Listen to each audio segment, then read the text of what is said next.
من شرور أنفسنا ومن سيئات أعمالنا من يهده الله فلا مضل له ومن يضلله فلا هادي له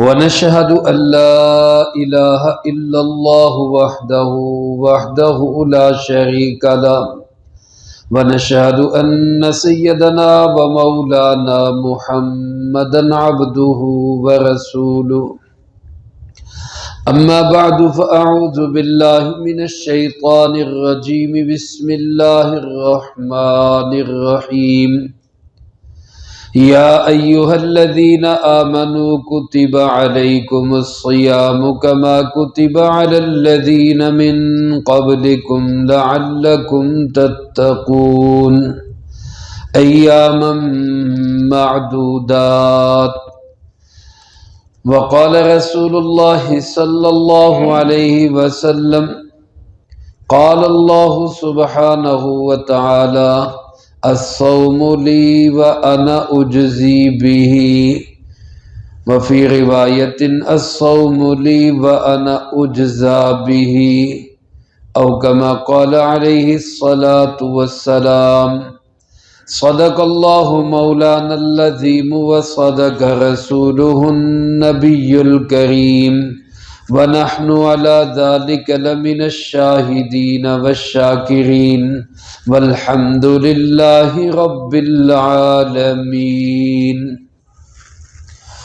اللهم صل على سيدنا ومولانا محمد وعلى آل سيدنا ومولانا محمد كما تحب وترضى عدد ما تحب وترضى يا رب صل وسلم دائما أبدا على حبيبك خير الخلق كلهم هو الحبيب الذي ترجى شفاعته لكل هول من الأهوال مقتحم تمام احباب محبت کے ساتھ بآواز بلند درود ابراہیمی پڑھیں اللہم صلی علی محمد وعلی آل محمد كما صليت على إبراهيم وعلى آل إبراهيم إنك حميد مجيد اللهم بارك على محمد وعلى آل محمد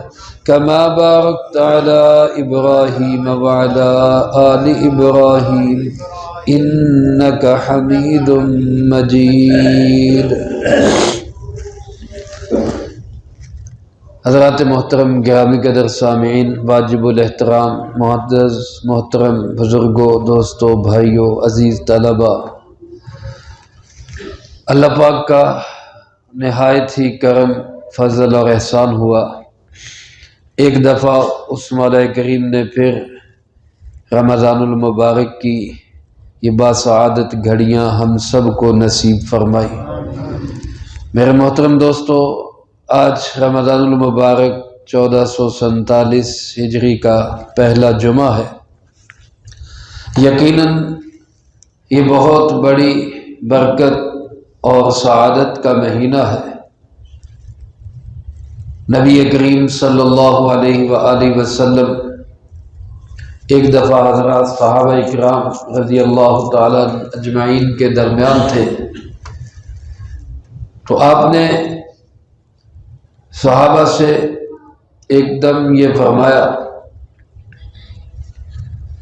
جس کا مفہوم یوں ہے کہ دیکھو کون آ رہا ہے اور تم کس کے پاس جا رہے ہو دیکھو کون آ رہا ہے اور تم کس کا استقبال کر رہے ہو ارے دیکھو تو صحیح کون آ رہا ہے تم کس کا استقبال کر رہے ہو 3 دفعہ آپ نے یہ الفاظ استعمال فرمائے حضرت عمر رضی اللہ تعالیٰ عنہ نے عرض کیا اللہ کے محبوب جی صلی اللہ علیہ وسلم کیا کوئی وحی آ رہی اللہ کی طرف سے کوئی پیغام آ رہا ہے آپ نے فرمایا نہیں پھر انہوں نے عرض کیا کہ کیا کوئی دشمن آ رہا ہے کوئی لشکر حملہ آور ہو رہا ہے آپ نے فرمایا نہیں پھر عرض کیا کہ پھر ارشاد فرمائیں اتنے اہتمام سے جس کا آپ بتا رہے ہیں کہ کون آ رہا ہے، تم کس کا استقبال کر رہے ہو، تو آ کون رہا ہے؟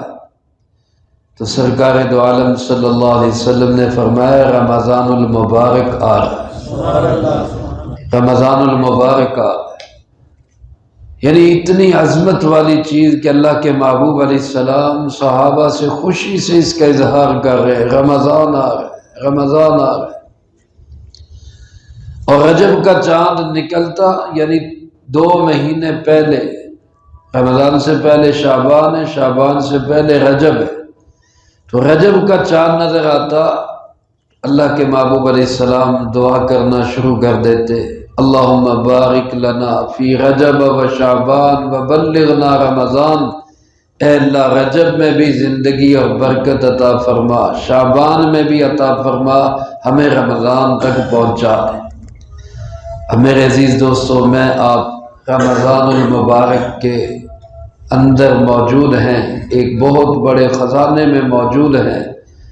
اللہ رب العالمین کا یہ عظیم الشان رحمتوں برکتوں والا مہینہ، علماء نے لکھا ہے رمضان اللہ کے ناموں میں سے بھی ایک نام ہے۔ ہمارے حضرت گزشتہ مہینے یہاں تشریف لائے، فرما رہے تھے کہ بعض چیزیں کسی کے ساتھ ایسی اٹیچ ہو جاتی ہیں گویا وہ اس کے نام کا حصہ ہی بن جاتی ہے۔ رمضان اللہ کے ساتھ ایسا ملا ہے کہ ایک حدیث مبارک میں فرمایا کہ رمضان کا مہینہ ہی اللہ کا مہینہ ہے۔ جیسے بیت اللہ کا گھر، حالانکہ ساری کائنات ہی اللہ کی ہے، لیکن بیت اللہ کا خاص تعلق اللہ کے ساتھ ایسا ہے کہ اس کو کیا کہا جاتا ہے؟ یہ بیت اللہ ہے، یہ اللہ کا گھر ہے۔ حضرت صالح علیہ السلام کے معجزے کے طور پر جو اونٹنی پہاڑ سے پیدا ہوئی، ان کی دعا پر اس اونٹنی کو قرآن کریم نے کیا کہا؟ ناقۃ اللہ، اللہ کی اونٹنی۔ باقی جہان بھر میں جو ساری اونٹنیاں ہیں وہ کس کی ہیں؟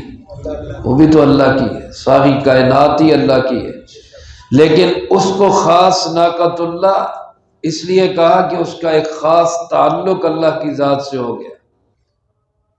اسی طرح میرے عزیز دوستو، رمضان کو کہا گیا شہر اللہ، کہ اس کا اللہ کے ساتھ بڑا گہرا تعلق ہے، اور اس کی برکت سے انشاءاللہ رمضان کے قدر کرنے والوں کا بھی اللہ سے تعلق جڑ جائے گا۔ اللہ مجھے آپ کو سب کو اس کی قدر کرنے کی توفیق نصیب فرمائے۔ اسی طرح علماء نے لکھا ہے رمضان اس بارش کو بھی کہتے ہیں جو درختوں کے اوپر، چیزوں کے اوپر جمی ہوئی دھول کو دھو کر صاف ستھری کر دیتی ہے۔ جیسے درختوں کے پتوں پہ یہ مٹی جم جاتی ہے اور چیزوں پہ، شیڈوں وغیرہ پہ مٹی جم جاتی ہے، تو بارش برستی ہے تو وہ سب دھل کے صاف ہو جاتے ہیں، نکھر جاتے ہیں، ہرے بھرے پتے خوشنما نظر آتے ہیں۔ اسی طرح رمضان گویا کہ انسانوں سے گناہوں کی گرد و آلود کو دور کر کے ان کو ہرا بھرا اور خوشنما اور تر و تازہ بنا دیتا ہے، اس لیے اس مہینے کو رمضان کہا جاتا ہے۔ اور بعض علماء نے لکھا ہے جس طرح سونار کے پاس ایک بھٹی ہوتی ہے اور اس بھٹی میں وہ سونا ڈال کے اس کا میل کچیل جلا دیتا ہے اور خالص سونا وہ اس کے ہاتھ میں آ جاتا ہے، رمضان کا ایک معنی جھلسا دینے والا، جلا دینے والا، کہ یہ رمضان انسانوں کے گناہوں کو جلا کر، میل کچیل کو جلا کر، جھلسا کر، دور کر کے ختم کر دیتا ہے اور انسانوں کو نکھرا ہوا، صاف ستھرا، خالص اللہ کی بارگاہ میں پیش کر دیتا ہے۔ تو میرے محترم دوستو، رمضان المبارک کے اندر 2 بڑی عبادتیں، ایک دن کا روزہ، ایک رات کی تراویح، دونوں بڑی اہم عبادتیں، اور ان دونوں کے اندر اللہ تعالیٰ نے رمضان کی ساری برکتیں ان دو عبادات میں چھپائی ہوئی۔ روزہ رکھے اور رات کو عبادت کرے۔ اللہ پاک ارشاد فرماتے یا ایھا الذین آمنوا کتب علیکم الصیام، اے ایمان والو تم پر روزے فرض کر دیے گئے، تم پر روزے فرض کر دیے گئے۔ ہم سب الحمدللہ ایمان والے ہیں، سب کہہ دیں الحمدللہ، اور بلند آواز سے کہہ دیں الحمدللہ۔ اللہ ہمیں اسی ایمان پر زندگی، اسی ایمان پر موت نصیب فرمائے۔ ایمان کتنی بڑی دولت ہے کہ اس کی برکت سے اللہ تعالی ہمیں مخاطب کر رہے ہیں، یا ایھا الذین آمنو، او ایمان والو۔ ورنہ کہاں ہم، کہاں اللہ تعالیٰ؟ کوئی نسبت ہے اللہ ہم سے بات کرے؟ ہم سے تو علاقے کا چودھری، ایم این اے، ایم پی ہے، وہ بات کرنے کے لیے تیار نہیں۔ وہ کہتے تو ہم کتنے منہ لائیے ماڑے بندے ہوتے، تگڑا بندہ ہو جائے وہ ماڑے بندے کو لفٹ کرانے کے لیے تیار نہیں۔ پوری کائنات میں اللہ سے بڑھ کر کوئی عزت والا نہیں، اللہ سے بڑھ کر کوئی بادشاہت والا، اللہ سے بڑھ کر پوری کائنات پہ کوئی رحم کرنے والا نہیں ہے۔ وہ اللہ جو ساری کائنات کا مالک ہے، خالق ہے، سب اس کے قبضے اور کنٹرول میں ہے، وہ اللہ ہم سے خطاب کر رہے ہیں، اے ایمان والو، اے ایمان والو۔ کیوں نہ اپنی قسمت پہ ہم نازا ہوں، کیوں نہ اپنے آپ پہ ہم رشک کریں۔ حضرت عبداللہ ابن مسعود رضی اللہ تعالیٰ عنہ ارشاد فرماتے ہیں قرآن کریم میں جہاں یہ لفظ آتا ہے یا ایھا الذین آمنو، ہر صاحب ایمان یہ سمجھے کہ اللہ نے میرا نام لے کے مجھے مخاطب کیا، میرا نام لے کے، کیونکہ ایمان والا ہے، ہر بندہ ایمان والا ہے۔ جو ایمان والا وہ یہ سمجھے کہ گویا اللہ براہ راست مجھے خطاب کر رہے ہیں۔ کیا فرمایا؟ کتب علیکم الصیام، تم پر روزے فرض کر دیے گئے، تم پر روزے فرض کر دیے گئے۔ روزہ کس چیز کا نام ہے؟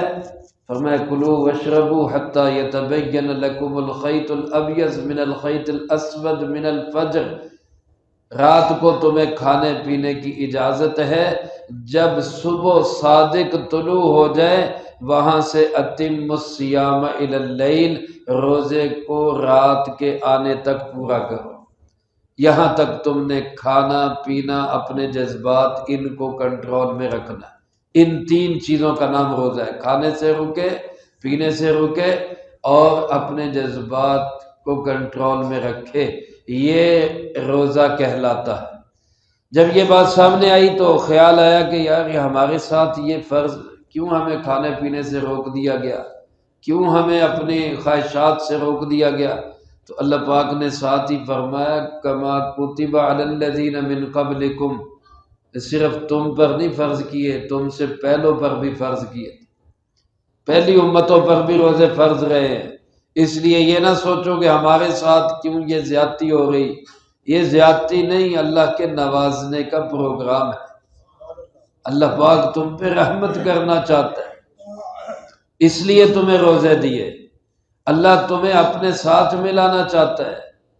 اور کیسی عجیب بات ہے، روزے کے متعلق کیا فرمایا حدیث مبارک میں؟ اللہ کے محبوب صلی اللہ علیہ وسلم نے فرمایا، خود اللہ تعالیٰ ارشاد فرماتے، یعنی حدیث قدسی ہے، اللہ پاک فرماتے الصوم لی وانا اجزی بہ، روزہ میرے لیے ہے، اس کا بدلہ بھی میں خود ہی عطا کروں۔ دیکھو نا روزہ، اب آپ میرے سامنے تشریف فرما ہے، میں آپ کے سامنے بیٹھا ہوا ہوں، اب میرا روزہ ہے، آپ کا بھی یقیناً روزہ ہے، لیکن ایک دوسرے کا ہمیں کیا پتہ کہ واقعی روزہ ہے کہ نہیں۔ نماز تو پڑھ رہا ہے بندہ، تو پتہ چلتا ہے بھئی یہ نماز پڑھ رہا ہے، زکوٰۃ دے رہا ہے، دینے والے کو، لینے والے کو پتہ چلتا ہے بھئی یہ زکوٰۃ دے رہا ہے، کوئی اور کام نیکی کا کر رہا ہے، دیکھنے والے کو پتہ چلتا ہے کہ یہ کام کر رہا ہے نیکی کا۔ لیکن روزہ ایسی چیز ہے کسی کو پتہ نہیں، کسی کو پتہ نہیں، بند کمرہ ہے، پانی موجود ہے، کھانا موجود ہے، تنہائی ہے، کوئی دیکھنے والا نہیں، تو کیا خیال ہے وہاں ہم کچھ کھا پی لیتے ہیں؟ کھانا پینا تو دور کی بات، ہم وضو کرتے ہیں تو وضو میں بھی اس بات کا خیال رکھتے ہیں کہ جو کلی ہم کر رہے ہیں، پانی منہ میں لیا، اس کا ایک قطرہ بھی حلق میں نہ جائے۔ کیوں جی، خیال رکھتے ہیں کہ نہیں رکھتے؟ اب یہ اس پہ کس کا پیر ہے؟ کون دیکھ رہا ہے؟ کلی کرتے ہوئے گھونٹ بھر لے، کوئی پتہ چلے گا کہ اس نے گھونٹ بھر لیا؟ کوئی تھرمامیٹر، کوئی آلہ، کوئی چیز ایسی ایجاد نہیں کہ جو بتائے کہ بھائی اس کا روزہ ہے کہ نہیں ہے۔ یہ صرف جاننے والا کون ہے؟ اللہ۔ تو روزے کا تعلق براہ راست کس کے ساتھ ہے؟ اللہ کے ساتھ۔ اس لیے اللہ پاک نے فرمایا اس کا بدلہ دینے کے لیے فرشتے بھی درمیان سے ختم، درمیان سے واسطے بھی ختم، یہ روزہ میرے لیے ہے، بدلہ بھی میں اس کا خود عطا کروں۔ نعرہ تکبیر، اللہ اکبر، تاجدار ختم نبوت زندہ باد، شان صحابہ زندہ باد، شان اہل بیت زندہ باد۔ وہ ایک بندہ بچے کے ساتھ نا دکان پہ گیا تو دکان والے نے کہا بچے کو، بیٹا یہ ٹافیاں اٹھا لو، ڈبہ کھول کے آگے کیا، بیٹا یہ ٹافیاں لے لو۔ بچے نے کہا نہیں، میں نے نہیں لینی۔ اس نے 2-3 دفعہ اصرار کیا، اس نے کہا نہیں لینی۔ پھر اس نے دکاندار نے خود اس میں سے ٹافیاں نکال کے تو بچے کے ہاتھ میں دی۔ بچے نے فٹافٹ دونوں ہاتھ کر کے ٹافیاں پکڑ لی۔ بعد میں اس کا ابا کہنے لگا پہلے وہ تجھے کہہ رہا تھا اٹھا لے، تو نے اٹھائی نہیں، جب دی تو پھر کہتا جی ابا جی تسی آپ ویکھو میرے نکے نکے ہاتھ ہے، او دا ہاتھ کڈی وڈی مٹھ بن کے آ گیا۔ اب جب اللہ دے گا ہمیں ساری کائنات جس کے ہاتھ میں ہے، تو اللہ کی لاپ جو ہے، کیا خیال ہے؟ ہم جو لیتے تو ہمیں تو تھوڑا ملتا، جب اللہ دے گا تو وہ اپنی شان کے مطابق دے گا۔ اس لیے فرمایا میں روزہ میرے لیے، بدلہ بھی میں ہی دوں گا۔ اور بعض حضرات نے ان الفاظ کو یوں پڑھا الصوم لی وانا اجزا بہ، روزہ میرے لیے اور اس کے بدلے میں خود مل جاتا۔ جس کو اللہ مل گیا اس کو اور کسی چیز کی کمی رہ جائے۔ میرے محترم دوستو، اس کا مقصد کیا ہے؟ یہ جو بھوکا رکھا جا رہا ہے، پیاسا رکھا جا رہا ہے، جذبات کو کنٹرول میں رکھنے کا حکم دیا جا رہا ہے، تو کس لیے؟ کیا کوئی کمی ہو گئی؟ کیا کوئی بچت کرنی ہے؟ کیا کچھ اور مقصود ہے؟ وہ تو ہوتی نہیں ہے۔ الحمدللہ ہم شہری افطاری میں اتنا کھا جاتے ہیں کہ پچھلے کی بھی کسر نکال دیتے، وہ تو کوئی نہیں ہے۔ تو پھر بھوکا رکھنے کا مقصد کیا ہے؟ مقصد اللہ پاک نے بتلایا لعلکم تتقون، تاکہ تمہارے اندر ایک چیز پیدا ہو جائے جس کا نام تقوی ہے۔ کیا نام ہے اس کا؟ سارے بول دیں کیا نام ہے اس کا؟ تقوی کس کو کہتے ہیں؟ اللہ کا دھیان، ہر وقت کیئر، اللہ دیکھ رہا ہے۔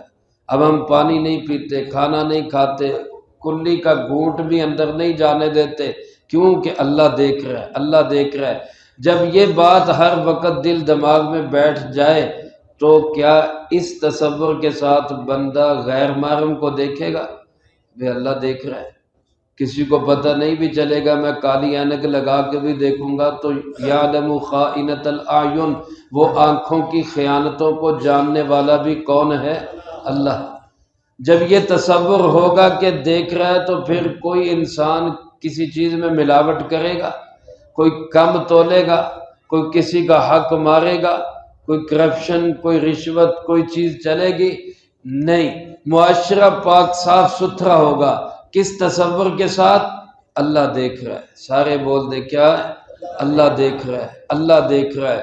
تو روزے کا مقصد یہی ہے کہ دل میں یہ بات پکی ہو جائے کہ ہر وقت میرا اللہ مجھے دیکھ رہا ہے۔ میں نے آپ نے بس اسی کی پریکٹس کر کے سارا سال اس تصور کو جمانا ہے کہ ہر وقت میرا اللہ مجھے دیکھ رہا ہے۔ اور جن کے دل دماغ میں یہ بات بیٹھ جائے، اللہ فرماتے ایسے لوگوں سے میں خود محبت کرتا ہوں، ایسے لوگوں سے میں خود محبت کرتا ہوں۔ اللہ روزے کا ہمیں مقصد حاصل کرنے کی توفیق نصیب فرمائے۔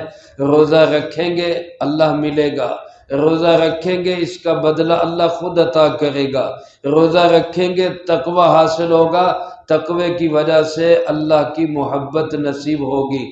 اتنے بڑے بڑے انعامات لے کے یہ روزہ ہمارے پاس آیا ہے، اس مہمان کی قدر کرنی چاہیے کہ نہیں کرنی؟ اس کی ناقدری سے بچیں، بے حرمتی سے بچیں، رمضان المبارک کو ہلکا نہ لیں، بہت برکت و رحمتوں والا مہینہ ہے۔ اللہ ہم سب کو اس کی قدر کرنے کی توفیق نصیب فرمائے، جو کہا سنا اس کو زندگی میں لا کے دوسروں تک پہنچانے کی توفیق عطا فرمائے۔ وآخر دعوانا ان الحمد للہ رب العالمین، سنت ادا فرمائے۔